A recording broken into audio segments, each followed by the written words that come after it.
Welcome to the Emo Social Club podcast, broadcasting to you live from emosocialclub.tv. I am Brian. And I'm Lucy, and we're back here again tonight with Jag of a Skylit Drive. Thanks so much for hanging out with us tonight. Of course, thanks for having me. Yeah, let's just say this is our first time we've ever done like back-to-back interviews on the pod, really. So yeah, it's good though because you're on tour with the other band Scarlett O'Hara that we just interviewed. So this all works out. Yeah, it works out perfect. Yeah. So this is a very like full circle moment for me because I used to play music and be like, I want to be in a band and I want to go on the Warped Tour and I want to be in a big popular band. And then I made a podcast instead. But like one of my big things was like, I want to interview like the bands that I liked as a kid. And I'm much better at it now because when I met you the first time at Warped Tour, I believe the first thing I said to you was, hey, you guys sound a lot like Geddy Lee from Rush. And I was like, that was apparently the only thing I could think of to say at the time after listening to your record like a lot. So, which is funny because I usually only get that from like the older folk. So it's always funny when somebody younger says that. Yeah, I mean, I think that was around when Punko's Classic Rock came out. My timelines might be messed up there, but I know you did the cover on Punko's Classic Rock. So I was like, for me, I was like, man, they should have done a Rush cover, but they did this Journey cover. But I was like, yeah, that was my first interview question for a band, apparently, way back in Warped Tour when you were hanging out by merch, and I was like, that's the guy. So it's a very nice full circle moment to have you on the pod this time and get to ask you a lot of better and more appropriate and apt questions for the time. So then no Geddy Lee talk this time. So can you play bass and keyboard while singing those notes, or is that just no? That's my only other Geddy Lee question. Yeah, like we were saying though, you just finished phase 1 of your tour, the anniversary of Wires and the Concept of Breathing, and you've announced the second wave of this coming up on the East Coast. And so I guess we'll start off with, why aren't you coming to Chicago? No, I'm kidding. Like, but yeah, tell us a little bit about how the tour has been and the reception to it, and yeah. It's been great. I mean, it's been a while since I've played a lot of those cities and, done like a full set like that. I think this is probably the longest set I've ever done. So like for some of these guys, who haven't really toured before, it really like thrusts them into like a pretty extreme situation because it's like an hour set every night. And phase 1 had like 6 shows back to back, which was pretty crazy. But it was a lot of fun. The response was great. And it was just like so much fun to, get back out there and, play songs that honestly, like we never even like rehearsed past the vocal booth. Like, I mean, like some of those songs on that album, like we never even went back to it. Like we just tracked it and it ended up on the album. And then we didn't even think twice about playing it live. Damn. Yeah. That was very much the time when like you would put out the record, but maybe, some of the songs you wouldn't actually play live, but you're playing the whole record now and you're like, shit. Well, yeah, like some of these, I'm like, man, what the fuck was I thinking doing all this shit like back to back? Like that's insane. What's been different now for you guys too? When we were talking with Arnie from Scarlett O'Hara, he kind of mentioned like, the different things that he is able to like do and not do. Is there anything that you're finding yourself like, having to do like a lot more pre-show rituals or anything like that after the fact, especially with like when you have tours like back to back to back every single day? Yeah. I mean, it's kind of a yes and a no. I mean, over the years, just getting older and hopefully wiser. I mean, I definitely do more like warm ups and warm downs. Like back in the day, I'd get off stage and immediately go like talk to people, where now I kind of like tuck myself away and I make sure to do like warm downs so that I'm not going straight from all this like, strenuous singing straight into talking and then talking over loud music. So I'm definitely being more mindful of like keeping my stamina up you know, because I of course want to be able to put on the same show every day, you know, like that's what they're there for, and I'm not one who wants to really disappoint anybody. So that's something that I've definitely changed up is putting more effort into the longevity of what I'm able to do. But as for like warm-ups and stuff like that's all kind of been the same as when I last did it. So I'd say there's a little more, well, not a little more, a lot more care put into after the set. The best thing about and obviously it's anniversaries and nostalgia tours. Damn, that was a hard word to get out there for a second. The anniversaries of records and nostalgia tours, like having to go back to these things like 10 years later, and you're like, I can't do it the way I did it 10 years ago. That's just not gonna work. Yeah. Well, yeah, like some of it was definitely like it was fun to relearn it, and some of the parts was like, finding like a new way to make it work. And it's funny. I'm pretty sure somebody asked me. It was like, I think the second to last show or the last show. Like, they're like, "Do you ever forget your lines?" And it's like every single set, at some point, I'll be coming up to a line, and I'm like, shit, and then I hit it, and then I just remember it in that moment. But it happens to me probably like every single show. Dude, it's so much of like in your head of just like, I have to remember what the fuck I'm supposed to say. Like, yeah. Dude, like I've definitely like completely messed up before, and I've started singing the second verse and the first verse before. I didn't on these shows, thankfully. I worked really hard to make sure that I like remembered everything. Granted, I'm still being honest and saying that at least at one point in every single show, I did have that like, oh fuck moment. Like, am I about to not remember what should come out of my mouth? I remember I saw like a tweet meme, and it's like, oh, when you're a singer in a band but you forget your lyrics and you just hold out the mic to people and you're like, I hope someone's got this. Yeah. Or sometimes like somebody in the front won't know the words, and I'll look at what they're mouthing, and then they make me forget it because they don't know what the words are. And I'm like, well, now I'm paying attention to what they're saying because they don't know what the hell I'm saying. You're like, nobody knows what's going on anymore. Actually, this is now like Mad Libs live. You literally have to like stop the show and be like, no, those aren't the words. The words are actually this. One guy in the front. Soon I'll need one of those, teleprompters telling me what all the words are. I'm getting there. Okay, as a performer versus the audience, right? Would you rather have that on stage so that you like get it all right, and the audience like do you think the audience would care? And maybe this is more of just like a theory of being in a band, but it's like, do you think the audience would really mind if you were like, yeah, I have some of the words in front of me just so if I am going to forget, they're there? I feel like a decade or two ago, I wouldn't care, but in today's day and age, everybody's so critical, and like everybody's the number one critic.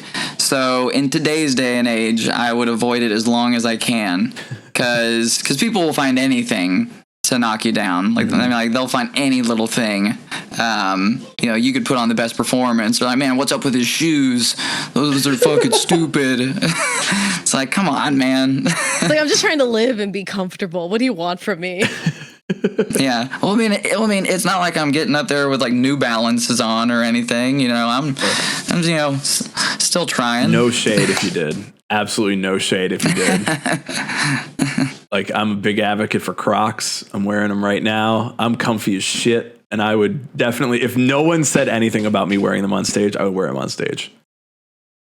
Hey, I brought the Toms back. I wore them every day. I didn't wear them on stage because they're really slippery.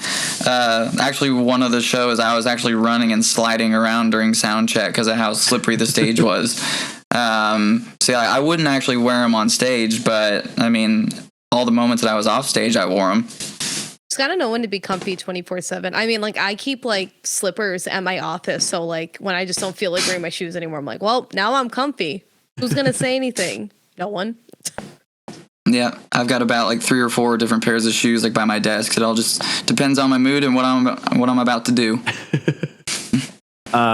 Do you ascribe to the idea of like because we were talking a bit about metalcore before with Scarlett O'Hara and like the scene back in the day, and it was very like there were a lot of aesthetics that went into metalcore at that time. I mean, as somebody with a very identifiable haircut, I'm sure that you could understand like how everybody had their hair very straightened and their makeup done and the outfits and all that. So like I guess we would say like, yeah, you kind of got to have the shoes and the outfits ready to go, because otherwise you're not really in the metalcore thing. But do you ascribe to that like rock star mentality still, or is it like, nah, that was a time to be alive, but it's not the time anymore? I don't know. I feel like I'm always mindful to a certain degree. I mean, I feel like I'm probably the same amount of mindful as I was back then. You know, I definitely have stuff that I would rather wear on stage versus walk around in.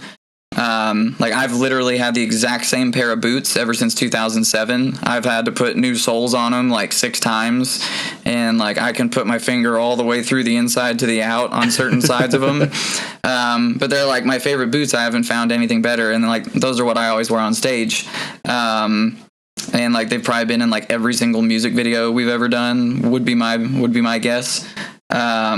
So it's kind of like a yes or a no. I mean, I wouldn't go so far as saying it's like a full-on costume, because a lot of it is just kind of my normal stuff. I just look at it as, I guess, kind of the best of my normal stuff. So when it comes to kind of like the best of your normal stuff, you are obviously doing this 15-year anniversary tour, but are we anticipating any new music that's kind of coming out of the Skylit Dry Camp anytime soon? So next year is when we're gonna, really jump back into new music. Like we're writing stuff now, so we're taking the year to celebrate the album, do as many shows as our time allows. Because of course, I've got a full-time job, so do some of those other guys, and married, we've got kids and everything. So like, the days of leaving for 2 months in a 15-passenger van are kind of a thing of the past, at least for me. Which it was one of the few good things to come out of COVID, is that COVID kind of forced bands to do these like legs, like a week here, a week there, 2 weeks, do a weekend, and it makes sense now. So it's nice that, touring has kind of conformed to the different, artists' personal needs. And that's what gave me the idea to do these phases, so that we could focus on different regions. Phase 1 was the South and Southwest. And then phase 2 is focused on the East Coast. And, you mentioned Chicago. We can't leave Chicago out. So there's definitely going to be one that's, focused in that region and so on. Like my goal is to really hit all of those major areas that, that we've made memories in and, played great shows at. Of course we can't do everywhere, but we're doing our best to hit all of the major spots. Good. I like hearing that, because we sometimes feel left out, and I'm like, we're a major city. What the hell? Why is no one come? What do we have to do to get you to come to our city? Because we'll do it. we'll be at the gig, and we'll put you in a venue. We'll make it happen. Because for me, like I was saying, like Wires was a record I listened to a lot at that time. Like was super into it. If you start off a record with a song named after a Final Fantasy VII thing, like I'm in. Like any video game reference, I'm probably going to be super into it. So I was like, yeah, this has to come here, please. No. I can promise you that Chicago was one that I was very adamant that I wanted to fit it in. It was just a matter of which phase was going to work at different points of the year. That makes sense. I also really appreciate as people are getting older, and it's like, yeah, we just kind of want to do it in waves and phases instead of like doing a massive worldwide tour like straight through. It's like, yeah, that I don't know. Maybe I think for most people that makes more sense to do it in like small bits and pieces rather than like I'm out for 3 months, 4 months from my regular life. Yeah. Well, I mean, even just like the cost difference is just so much different. I mean, it seems like, the there's probably even like more money to be made in like the short stints versus like being gone for that long, and then all of a sudden you start, you know, digging into your own personal funds while you're gone, and then you start realizing, man, I'm spending more money out here than I would if I was just at home on my couch. It's true. It's true. Yeah. So also you've done, aside from your cover of Journey, which Brian included in our notes, and I was like, oh, okay, there's Journey in there. We're getting dad rocky here.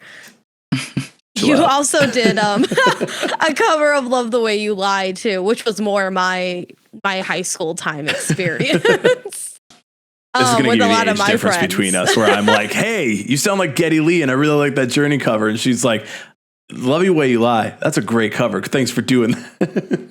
You know what? Very strong age difference here. You know what? They played it at high school dances. It was insane why they would play something sometimes. Yeah. It's funny because like, we were super grateful to be able to do those, but neither of those songs were first choices. Which is kind of funny. What were these first choices that you did have? Obviously it was literally any Rush song, apparently. So honestly, so when we went into the classic rock one, since that one was first, I really wanted to do Your Love, but Icy Stars picked it. All right. Yeah. So that would have been my pick, but they chose first. Because the way it worked was like Fearless Records, of course, put it on, and everybody who they invited to do it, they'd send this list. And they're like, these are the approved songs to pick from. And by the time we saw the list, it was like, oh, well, they had already picked that one. And then at the time, Attack Attack was actually supposed to do Don't Stop Believin'. And this is when they're like in between Screamers. Mm-hmm. And we were like, well, like we can't do another Journey song. So the bulk of the band actually picked, I think it's called Eleanor Rigby by The Who, the Teenage Wasteland song. Yeah.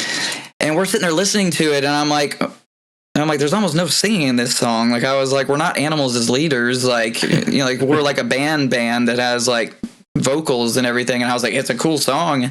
But I was just really confused. And then even like the label came back and they're like, no, don't pick that song. And then we found out that Attack Attack wasn't going to be doing Don't Stop Believin'. And I was like, well, that would be really hokey if we did like the most predictable song to do on the whole thing. So I think it was actually Kyle's idea to do Separate Ways.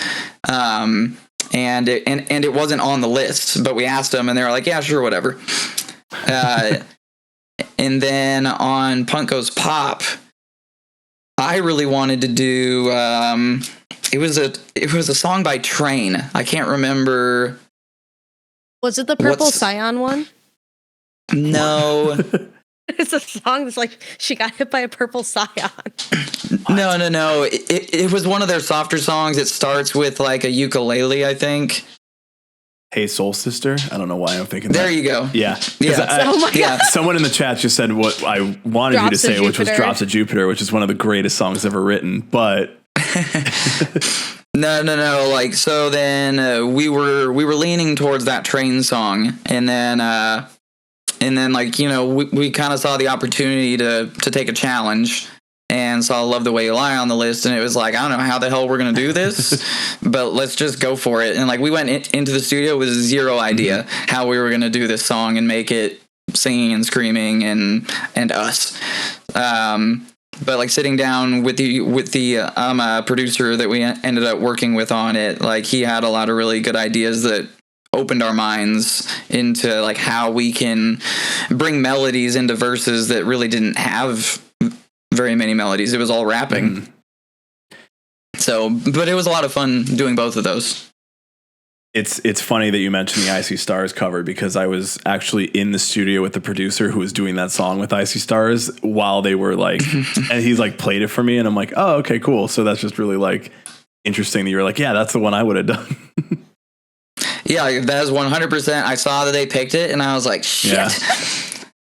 And I was like, well, I guess we'll pick like some other one. And then I looked down and I saw that Don't Stop Believin' was taken. I was like, now we can't do Journey. It's very interesting. You're like, man, we're losing all the classic rock songs that we can play. You got the top two bands. What else are we gonna do here? Well, I kept trying to like weasel in like Motley Crue or like Guns N' Roses, but they were like, that's not classic rock. And I was like, sure it is. And I was like, It just literally is by definition. Yeah. Yeah. Like I was like, I mean, it's just the dirtier classic rock, but it's still classic. But no, like they were like, nah, that's not like what we're going for. In like 2009, 2010, though, I'm like, that was definitely classic rock by that time.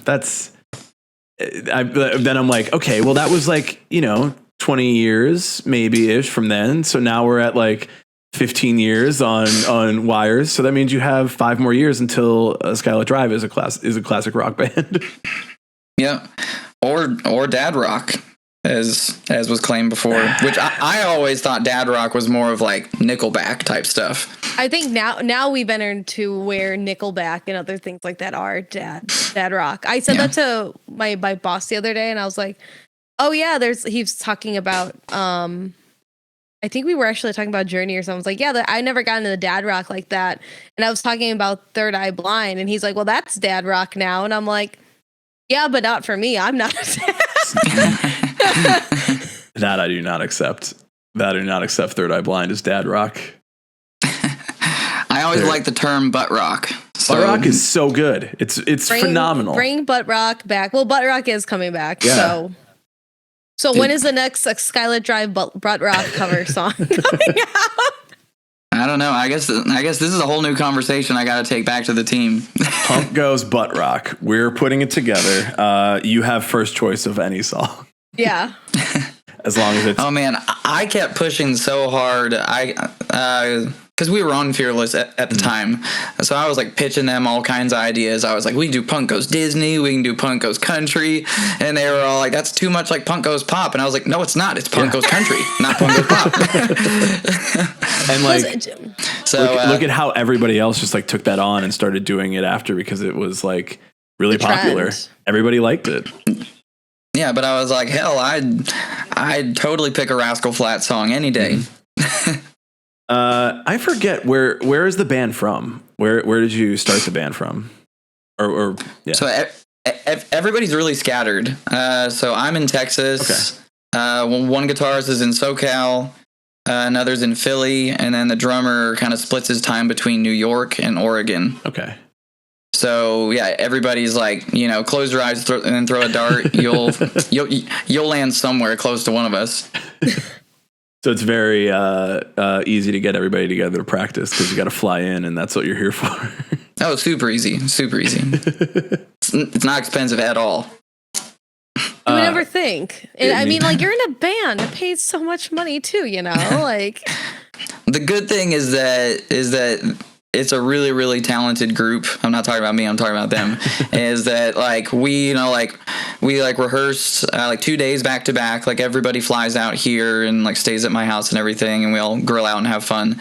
But we literally just practice 2 days back to back, and it's like, okay, that's all that we need for the whole year. Because now that we have this thing in sync, like we'll be fine. Yeah, that sounds like a great way to work as a band. Yeah. I think the bassist of my cover band is still in the chat, so I'm like pushing at him right now. It's like, hey, that sounds like a really good way to do it. You do it. He's about to get out of this chat and gonna have like a confrontation with the band. I literally am just talking shit to him because it's funny to me, and I hope he doesn't take it. Yeah, he's there, so you chill. He was also very excited for this interview, so I'm really ruining it for him right now. Since I'm on my phone, like you just mentioned a chat. I don't even know how to look at the chat. I'm afraid if I click on something, it's going to like close the whole screen. Yeah, it's just on Twitch, but we can just read it out to you. We might take some questions at the end. So if anybody has any thoughts, you can toss them out in the chat. We'll ask anything that's good if we have time at the end. So we'll see what we do. And our bassist said he plays bass, so he doesn't matter. And it's like, yeah. I mean, hey, a good bassist goes a long way. It's true. I always say, like, especially in like a more like metalcore band, or more like, a band that you want people to like mosh and get up and move to, like the bassist is that person who you should look at, because they're the one who should like get the audience like hyped as shit. And I said it to him, like, hey, you can do that because you're not really playing much. You're like, You play whatever, and then you just like throw your hands up, and you're like, yeah, everybody get the fuck up, and then everyone's jumping, and that's your job. Oh, that's funny. As a 2010s metalcore band, are we fully? I mean, I don't know if I can call it rise core or just like that era of time.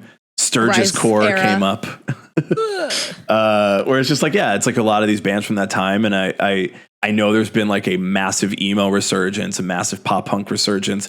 So I'm very much hoping that some of these 2010s bands, metalcore bands, are like going to bring back a similar thing. Is that fingers crossed part of your goal with this tour?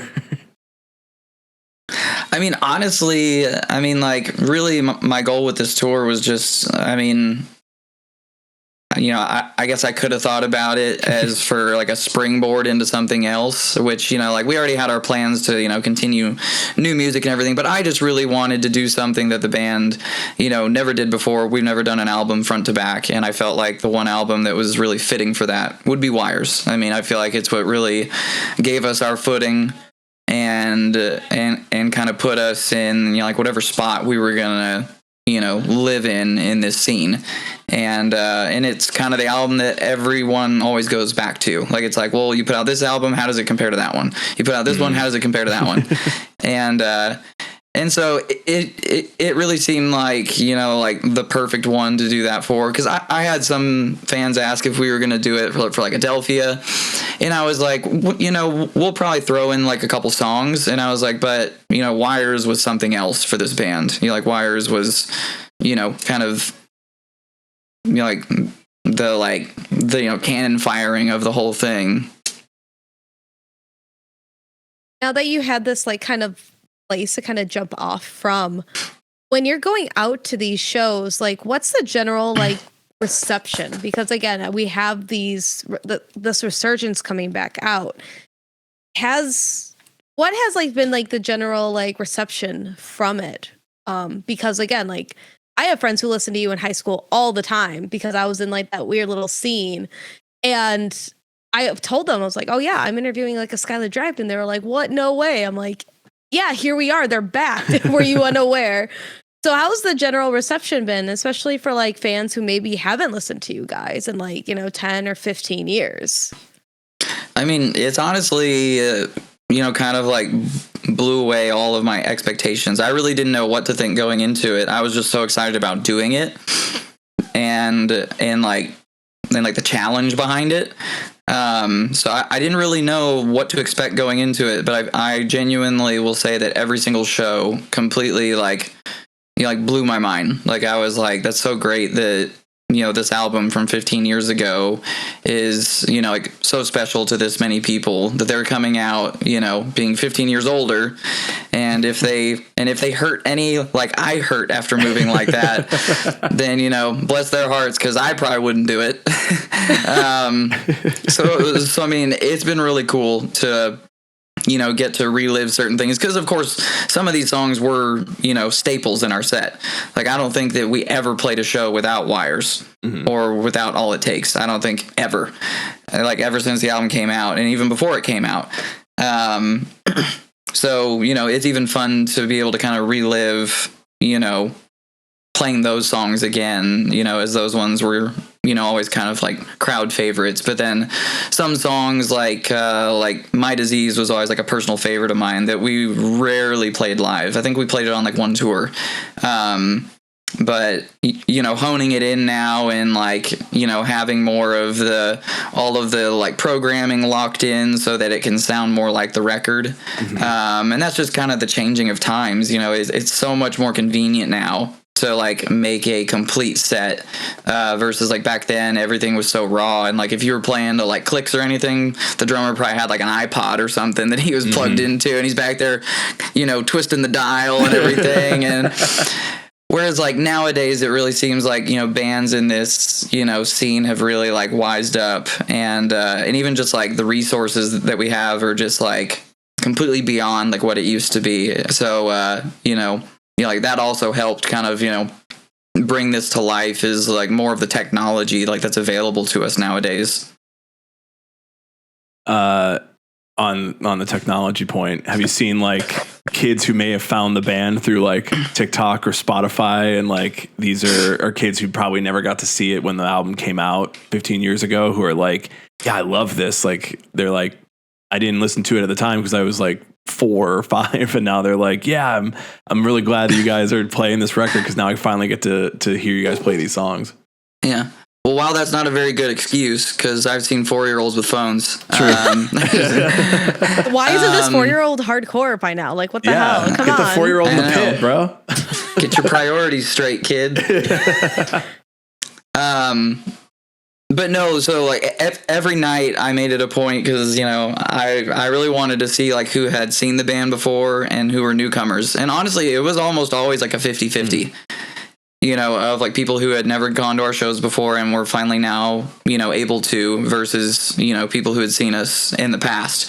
So that was fun, you know, to be able to kind of see, you know, how things translated. Because, I mean, I even remember some of the last tours that we did, you know, back in like the final years of when we were really active. And then we played some of the same areas, and these shows were just like, you know, above and beyond. And I'm like, wow, like, I mean, like, it's crazy, you know, like how much more special it seems, and like, and how much more like, you know, excitement there is, you know, playing this album, you know, at like this stage of my life. I think that's, it's interesting to me how records like this just kind of make sense to like a new generation too. And like, there are kids who like will hear it and they'll be like, oh my God, I really like, you know, this band, and here's some other bands I might also like. And if a Skylit Drive like comes up in there, it's like, holy shit, this band rules. And like, now all these bands can like come back and have them like filled with all of these kids who are just finding new music. And I don't know, it as an older person myself, I'm not old, but Lizzie's going to say that I'm fucking ancient, but it's like, you call yourself ancient. I just am in pain physically from being of an age and spending a life doing the things. So now I'm like, yeah, it's interesting that like kids are also feeling that sort of same experience that I had when the record came out. And it's like, yeah, I'm in 2023, year of our Lord, I'm having the exact same feelings and experience with this album. Yeah, and that's awesome. That's awesome. Yeah, it's funny. So my birthday was actually the first show of phase 1, and like the guys like snuck off and got me a cake, and they thought it was funny to put the numbers in reverse. So instead of me being 38, I was 83. So it was kind of like a recurring joke throughout the tour. Because of course, you know, like halfway through, like, you know, like my knees are just burning.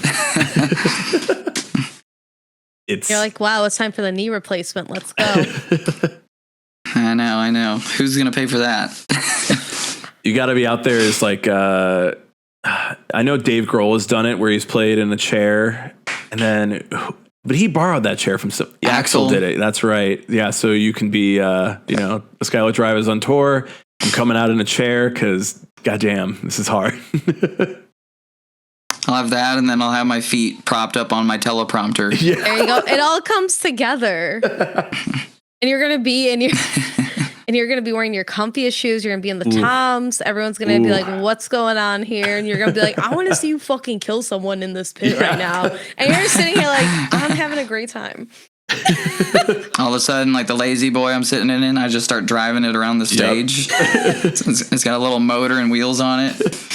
That's actually Healy's latest invention for their aging market. It's just like, yeah, you know, have you heard of Healy's, but have you heard of the lazy? Cherries. And that is not it. I don't know. Chair leaves or something. I don't know. I was going to say that if they're called lazies, that would be pretty genius. Yeah, that'd be good. Damn. Healy's Lazy Boy, get at us for a sponsorship. I think it's like, you know, how are all these like the Axls of the world, the Mick Jaggers of the world, like still doing it and still moving around? And then it's like all the kids that were in like the metalcore bands at like 16, 17. It's like, God damn, man, I can't do this. And it's like, well, generationally, what happened there? Also, like, maybe it's better that people are like, yeah, I'm not going to just be on stage every single night of the year, like performing like this and my 80s, my 90s. So with some of these like newer folks coming to see your band, and obviously there's new music that has been out there, is there any like artists that you've been listening to that like you really enjoy that are kind of like up and coming or like coming back into the throw of things? So my wife, she always gets on to me for this. I'm kind of like a music snob where I don't really listen to very much music. Usually if I'm listening to stuff, I'm working on it. Like it's a song that we're writing. And I don't know if it just, comes from always doing like back-to-back albums and always having to like create, but more of my passion with music is like in creating it versus listening, which I guess is probably not the healthiest of things to not really, take the time to enjoy it as much. But I take more enjoyment in creating the music and like re-listening back and trying to improve upon ideas and everything. So I'm like the worst when it comes to like, like what new band are you listening to? I'm like, nah, nobody. You're like my band. Yeah. Thank you. I mean, it's probably, we were talking a little bit with Scarlet O'Hara too about like how that early scene was very like, there were a lot of bands that all just kind of sounded the same. And it felt like they were all kind of influenced by each other, but it all just sort of gravitated towards the middle. One thing I always really liked about a Skylit Drive is that it didn't sound like everybody else. And there was a very like different feel and vibe to the music that wasn't really like in that same lane as everybody doing the same stuff. So, I mean, if you're only influenced by what's already going on in your head, then you don't have any of that outside influence writing the same stuff as everybody else. Yeah. Which, I mean, like, honestly, I'm probably more like inspired by movies and just, daily interactions. I mean, like, I'm not one of those people that goes into a song and somebody's like, hey, like, can we write this song about this? I'm like, nah, it doesn't really work that way. I mean, it's just, I just write about what the song makes me feel, and then I just run with it. I don't try to, force something. Like some people are like, well, this one should be about like your friends, and then this one should be about this. It's like, it doesn't really make me think of that. It makes me think of this. And so this is where the most, genuine content is going to come from, is if I just kind of run with what it makes me feel. I guess like in the time I was listening to your records, I would always think like it sounds proggy, but it doesn't have that sort of like prog like story sound to it, or like story feel to it. Were you writing more of like a story style like thing with Wires and other records, or was it very like these are songs that I just want to feel like this on, or something like that? So I think the only one that I really tried to like stick to storylines was probably Adelphia, because we wanted that to be like a concept album. So that one, like everything kind of, tied to the city of Adelphia, which was this kind of, make-believe place. So that whole album was really targeted towards everything always kind of going back to the root of everything.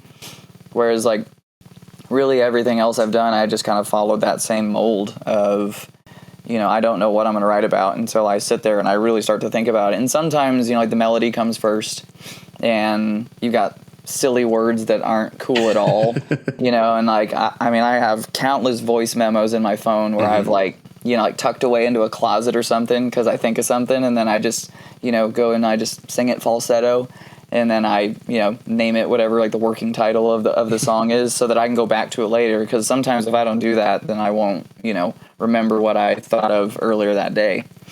But yeah, I would say that, pretty consistently, the bulk of the albums were done more of that, just organic, like, what does it make me feel? Now, when you're writing and working on like any new music that's coming out, what are certain like emotions that kind of come out nowadays? Because obviously it's very different than when you were a teen or like a young adult, like kind of writing this type of music. Oh, yeah, definitely. I mean, of course, with life comes lots of experiences, good and bad. You've got ups and downs, you've got losses, you have things to celebrate. So, one song might kind of, pin me in more of an emotional roller coaster, while another might, lift me up a little bit more. So I mean, things are definitely different just solely for the fact of life experience. Having kind of like more tools in my toolbox. I imagine that writing music at 17, 18 or something like that is like, yeah, I've got very different experiences now, and maybe like my writing at 17 and 18 was very overdramatic, and like I look back at that and I'm like, yeah, no, that's not life. But it was just you're so like stuck in that world at the time, and you're like, yeah, but some of that writing gets real like good because you're like really just feeling so much raw emotion and shit. And it's like, maybe as an adult, I'm like, I just can't get to that feeling anymore. No, I definitely feel like it comes differently. I feel like back then it was just like so, like, what's the word I'm thinking of? Like, it wasn't like you could control it. It just kind of like came out, just kind of like word vomit, and like things seemed out of place and like disproportion, where now I feel like I've done it so many times that I'm able to kind of target it a little bit better, where, versus it just being kind of like unhinged and, that didn't really make sense there. I'm a little bit better at kind of like at least placing things out that make sense for me. But no, I've definitely like listened back to things I did in high school, and it just makes me, thank God that I did not grow up in this day and age where everything that I was doing when I was 16 is on the internet forever. I mean, you're going to lose your best lyrics to tweets because you're like, I got this really good line, I'm going to tweet it. And you're like, fuck, I should have saved that and put it in a song instead so that other people are tweeting it. Yeah. Well, I was more so saying because not everything was all that great, and it was probably pretty embarrassing. Yeah, also true. Don't go back and look at your old posts on the internet at all, because you're like, I was just learning how to type out on Facebook, and you're like, nope, don't like that. You're like, nope, actually, forget how to type. Just don't. Forget how to type. That would actually help a lot of our issues. And I'm kidding. It is. I will say this though. It is like part of growing up. You just kind of have to have some bad teenage poetry, and it happens to us all, and you can cringe at it, and then you just go, all right, I did it, and I'm okay now. Yeah. It's fine to be cringe. It's okay to be cringe. Normalize being cringe. There's certain cringe. There's a hard line between normal cringe and like, oh God, that's cringe. Look, very true. Teenage poetry's fine. Way to Future said, thanks for the reminder to purge my Facebook. Everyone purge your Facebook tonight. If this podcast does one thing for you, purge your Facebook of all your teenage poetry. You don't need it coming back on you. You're going to get like attacked on Twitter for it. And they're going to be like, I'm going to take you down. You said this 10 years ago. Cool. I was so dumb 10 years ago. I know we talked a little bit about TikTok before, and obviously like the music discovery on there, and how, obviously people are getting into everything and can find all types of different content. And a lot of people obviously are promoting a lot of bands that they liked when they were growing up. And it's a very good way for new kids to find new music like that. As we grew up in the MySpace age and promoted our music on MySpace, do you feel like it's better, or how do you feel about like the changes of like how social media has evolved for like putting music out there into the world? So there's kind of good and bad to it. I mean, it's good that it seems like it's a whole lot easier to just get your music out in front of people, and you don't have to go through as many hoops. It's not as dire to be signed to a label. But then again, the money in music is different now too. I mean, I remember, like back when we first started, like we would work with certain producers who like worked with, like Hoobastank and Smash Mouth and all this stuff, like, and they were telling us about like some of the music video budgets back in the day were like, 4 times more than what our like recording budget was. Mm-hmm. And that means that our music video budgets were like laughable. So we're like, like back in the day, like, like the money that could be made on music was so much different. So, I mean, there's good and bad. You know, the good is that I feel like everybody has more of an equal opportunity to, be heard. But on the flip side, it's also kind of created this quick return of how quickly people get over something and they're on to the next thing, which is really that whole kind of TikTok generation of like, watch for 5 seconds, scroll, and like you don't even remember what you saw 5 minutes ago, and it's kind of brought an end to the go lock yourself away and write a whole album and like put all of yourself into this full length album, just because it doesn't seem like full albums are like appreciated the same as they used to be because of what technology has kind of crafted in people's heads as to how they want to take in their entertainment. So like it's more of the day and age of putting out singles, doing features, and like I said, like short tours, bursts of things. So there's good and bad to take from it.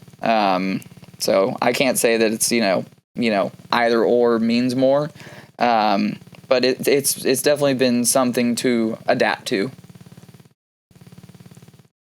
Yeah, it's a new way of like everybody's touring and doing it, and I mean we're even seeing people start to like make it big by having like 1 minute or 15-second even snippet of a song, and then they're getting signed to these like major labels or like smaller mid-sized labels, and it's just so wild to see like the differences between like then and now for sure, because there's also no Warped Tour samplers that you're just like being handed out to. Yeah.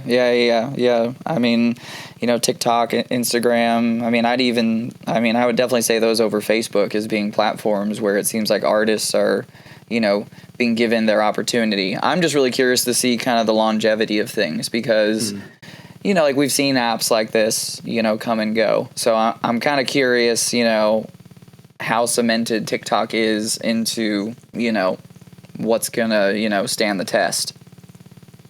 Yeah, and that's one of my thoughts about like nostalgia culture too, and like all these big like reunion festivals and like bringing a bunch of bands on together. And I'm like, yeah, you're only really pushing a lot of like bands that have been around for a while, like bands that are doing their 15-year, 10-year, 20-year reunions, and it's like there are new artists that also need a little bit of a break.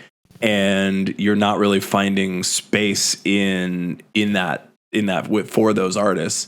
And if they're mostly being discovered from TikTok and Instagram, and it's like, yeah, we're trying to get on a tour, but we can't even like play any shows because they only want to book these bands that have been around for 10 years, or we got to put Aerosmith on the bill again. Or the band I usually throw in that is Foo Fighters, and no shade to Foo Fighters, but I'm like, yeah, Foo Fighters seems to be playing a festival every single year. Like, there's got to be a space for somebody else too, Yeah, I mean, it is crazy to think that even ever since I've been in high school, the bands that were the biggest bands then are still the biggest bands now, like Foo Fighters, Slipknot, Avenged Sevenfold, like all these bands who would headline the festivals back then are still the bands headlining the festivals. And I'm not sure if it's just, it's got to be some sort of a generational thing, because I don't think it has anything to do about the material that's being put out. I think that just the listeners have changed. Like I definitely feel different about the bands that I was into then than I would feel about bands now. And I think it's just, something about the whole music community shifting in this other direction. It's like definitely like this like kind of different insight for it too. And I think it's also a variety of other factors. Like there's also these people who are just not getting on record labels. Like that was a big thing obviously during COVID. We saw a lot of people put out independent music, and then even now it's only been recently that some larger artists that were not on a label, they stepped away or whatever it may have been, are now going back to bigger labels because they're kind of either breaking it through this TikTok surge or just through other means, and just writing out the notoriety to the public as well. But kind of thinking of that, would you guys ever consider going back to another label, or would you want to kind of go that independent route? I mean, like with the couple singles that we've put out, like we just did them on our own. You know, I just kind of used connections that I still had. You know, like we've worked with lots of different producers, and some of them, I really enjoyed working with, and we, made great bonds, and remained friends over the years. So like Cameron Mizell, he's the one who mixed and produced our album Rise, and we used Cameron again for the last single that we put out, Sucker, and that was really fun, being able to work with him again. But even that, it's just the changing of times. It's not like we physically went into a studio. I mean, like nowadays, like I tracked all my vocals from home, and my guitarist did all of his stuff from his house. And like even just writing, like the song, you just email it back and forth, and you fine tune things that way. And I didn't set foot in like a real studio or anything fancy. Didn't have, I mean, it's crazy how different things are now. But that's one of the parts that I do like, is the convenience of, not having to like pull away from like life with my family to go track something. It's more like, hey guys, I'm going into the closet to track some vocals. I'll be back in like an hour. If you need something, text me. If you hear some screaming, don't ask questions. That's fine. It's all good. Yeah, nobody's hurt, at least bad. They hear what you're singing. They're like, "Oh, damn!" Like, maybe he is going through it, but I don't want to know what that through it is. It's like he didn't say to check on him, but I'm going to check on him. I'm gonna knock and just be 100% sure. I'll let him finish the line, but we'll double check. I think I heard a thud, and he hasn't made any noise in a while. Like it may be concerning, game over potentially, but let's go check. We'll just bring some like cookies. Like, hey, you good? You want a snack? It's gonna make you feel better. I saw a tweet that kind of referenced that, where somebody was like talking to the landlord. The landlord was like, "Hey, we heard a lot of screaming upstairs. Everything okay?" They're like, "Yeah, sorry, I was laying vocals for my metalcore record." Like, "Oh, okay." And then follows up, "Make sure to add some low guttural sounds in there too." And there's like, "Fuck yeah." It's like that's the way of it now. You're gonna hear somebody recording their metalcore vocals from the other room in your apartment building. It's like, hope the record's good. Yeah. That's how you get a free record, though. So let's go to your neighbor. Hey, yeah. I put up with this. Let me see. Yeah, let me don't worry. Review it just for you. Don't worry. I'll be dropping off the samplers at everybody's door in the building. The landlord gets a free copy of the record. Well, we're almost at an hour, and we'll chill for a little bit here. But before we do that, any last questions or anything else, I do want to make sure that we plug the tour, where people can pick up tickets for it for the second leg, and also where they can find out more about when that third wave might be announced. Fingers crossed for the Midwest on that. So if you want to drop all the links and stuff where they can go. Yeah. So all of the tickets, whether it's general admission or VIP, can be purchased from our website. It's just SkylitDriveOfficial.com. All the merch is on there. The bulk of the merch on there is the same merch that we have at the shows. But some of it is limited. Like on phase one, I kind of underestimated the sales. So some of the shows we had to actually offer. It's like, hey, if you buy it here, we'll not charge you the shipping, and we'll ship it to you as soon as we get the box back at home. Because I definitely underordered, which is a good problem to have. Very good problem to have. Yeah. Yeah. But yeah, everything's on our website, or on the socials, whether it be Facebook, Instagram, Twitter. Those are all just whatever the website is / a Skylit Drive. And there's definitely more to come. Phase 2 is coming up in about a month or so. And then, there will be more that'll focus on the different regions that we haven't, tapped into yet. So definitely be on the lookout for those. Oh yeah. I'm glad to hear it. I'm glad to say it. Yeah. We've had a lot of, the Hawthorne Heights has done 2 tours with bands from Chicago, and then the tour doesn't come to Chicago. And it's like, you're one band on this tour is from here. They have to come back here. Legally. You might as well just play the show here. Just very strange to me. And we're starting to believe people just hate it here. So we kind of just did something similar, though, because the opening act on Phase 1, Sin Sleep, they're from Dallas, but we didn't play Dallas. Yep. Oh. But that doesn't mean we're not going to play Dallas. It just means that there's always wheels moving. Yeah. At some, like there's certain cities that have certain plans. So all that'll get unveiled. Yeah. It's a plan. You just got to hang out and wait, and you'll see how the plan plays out. You gotta let them cook, as Brian likes to say. Let them cook. Obviously we're from Chicago, so we don't know how Texas scene is, but like, is it fairly, like, if you're playing like Dallas, you're probably not playing the other major cities, or is it more like how does the market work there, where if you're playing like an Austin or a Houston, like how does that tour routing go? So the 3 cities that don't impact each other, which are the 3 like major ones to play, Dallas, Houston, San Antonio, like it's very common to see all 3 of those on one tour and back to back in a row. The 2 that don't happen is Austin and San Antonio, because they're only like an hour and a half away from each other. So, and I live just outside of Austin. But yeah, I mean, generally Texas is big enough to where like San Antonio to Dallas is probably like almost 5 hours. Like Dallas to Houston is probably like 3.5, 4 hours, and then even Houston to San Antonio is probably around that 4-hour range. So it's like just far enough to where all of the shows end up doing, pretty well. Okay.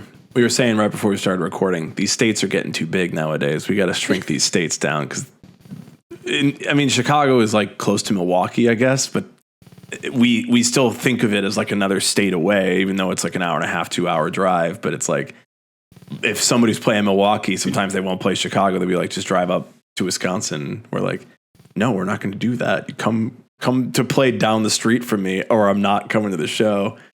I'm trying to get better about that, but it's like, how am I going to get to Milwaukee tonight to see the gig? Yeah, and you're only getting older, so you're getting less flexible. I'm getting so much less flexible physically and time wise. With like, I can't spend a day going to Milwaukee for one gig. I got responsibilities, man. Yeah, I'm with you. I have a dog now. I don't have a family. Yeah, well, he has like anything. a puppy. I have a puppy. So that's my whole fucking day, every single day. I've been there before too. Training a dog is no joke. It's so worth it, but yeah, damn, it's all my time. But I love him. He's a little bastard, but I love him. Yeah, I mean, I'll ask one question from the chat that I saw, because it references what I said before, is the Final Fantasy references, and you talked about writing a little bit that record. So what, like how much Final Fantasy went into Wires, or was it just Knights of the Round?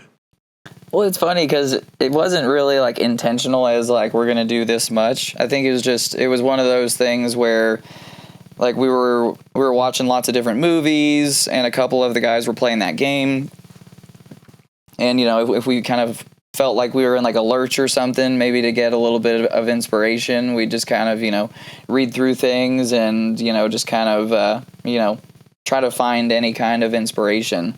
Like we had like just seen that movie called Sunshine, like right before we started tracking vocals, so like there's a lot of like inspiration from lyrics that were pulled like from while watching that movie as well. But yeah, like really ever since like the beginning, I've always kind of more so pulled inspiration from non-music related forms of art. I think it works because if you have a bunch of like nerdy kids who are playing video games all day, I'm pointing at myself mentally and now physically. It's like, oh, I heard something that I referenced in that thing. I like that. That's awesome. I love this record now. It's just that easy for me. I am a sucker for it, so it works. Well, yeah, I appreciate you hanging out through the Wi-Fi issues and all that.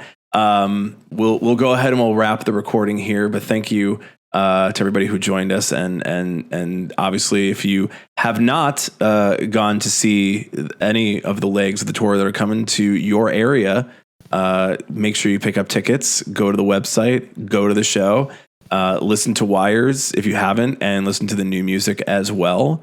It's obviously a banger. It has the seal of approval, as the Emo Social Club does, I guess. I don't know if we have a fake seal. We're getting a seal. Seal is incoming. We're going to be really fancy with it too. We're going to get the wax seal, so then it's going to be like a whole process. It's going to be really hard to do digitally, but we'll figure it out. We'll figure out how to do a wax seal digitally.